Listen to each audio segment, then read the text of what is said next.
చక్కగా మంచి ఆరోగ్యాన్ని కలిగి రెగ్యులర్గా స్కూల్కి రావడానికి అవకాశం ఉంటుంది.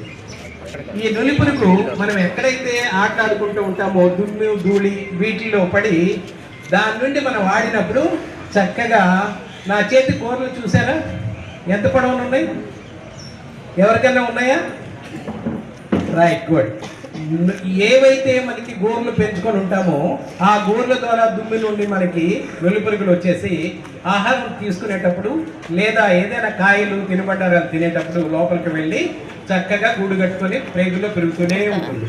అది పెరిగిందంతా కూడా వెనక భాగం తెగిపోయి కిందకు వస్తూ ఉంటుంది, కానీ మొదటి తల భాగం మాత్రం అలానే పెరుగుతూనే ఉంటుంది వెలుపురుగు. దీనికి కారణం ఈ చేతిలో ఉన్నటువంటి దుమ్ము ధూళి. ఇది పోవాలంటే ఏం చేయాలి మనం? Very good. ఎవరు చెప్పారు? Hand wash. ఎవరు చెప్పారమ్మా? లేచి నిలబడమ్మా. Yeah, good. చక్కగా అందరూ ఒకసారి చెప్పండి. హ్యాండ్ వాష్ అనేది చాలా చాలా చాలా ప్రాధాన్యతని సంతరించుకొని ఉంది. ఎందుకంటే ఈ హ్యాండ్ వాష్ చేసుకున్నది వల్ల సాధారణంగా మనకి స్టూడెంట్స్లో 5గురిలో ఒకరికి జలుబులు రావటం, అదేవిధంగా 8 మందిలో ఒకరికి డయేరియా అంటే విరోచనాలు రావటం, వాంతులు విరోచనాలు రావటం. ఇటువంటి లక్షణాలు అంటే పిల్లల్లో ఏవైతే వ్యాధులు వస్తూ ఉంటాయో అవి 15 నుండి 25% వరకు ఈ హ్యాండ్ వాష్ సరిగా చేసుకున్నందువల్ల వస్తుంది. దానివల్ల మనం స్కూల్కి కూడా రాలేము. కడుపులో నొప్పి వస్తుంది, తల్లిదండ్రులకి చెప్తాం, అయ్యో వద్దులేమ్మా ఈరోజు ఇంటికాడ ఉండండి అంటారు. ఆబ్సెంట్ పడతాం, స్కూల్లో లెసన్ పోతుంది. అర్థమైందా? సో ఈ హ్యాండ్ వాష్ చేసుకోవడం అనేది చాలా ముఖ్యం.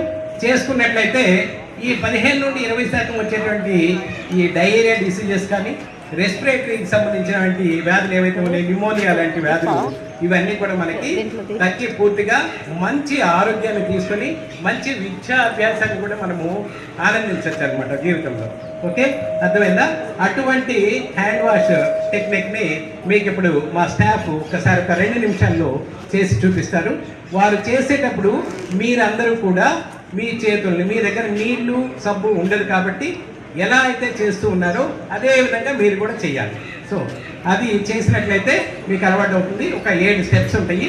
ఆ స్టెప్స్ ఎవరన్నా మీలో ధైర్యంగా మీ ద్వారానే అందరికీ చెప్పిస్తాను. రండి, రైట్, వెరీ గుడ్ అమ్మా. అందరూ ఒకసారి చెప్పండి, ధైర్యంగా ముందుకు వస్తుంది.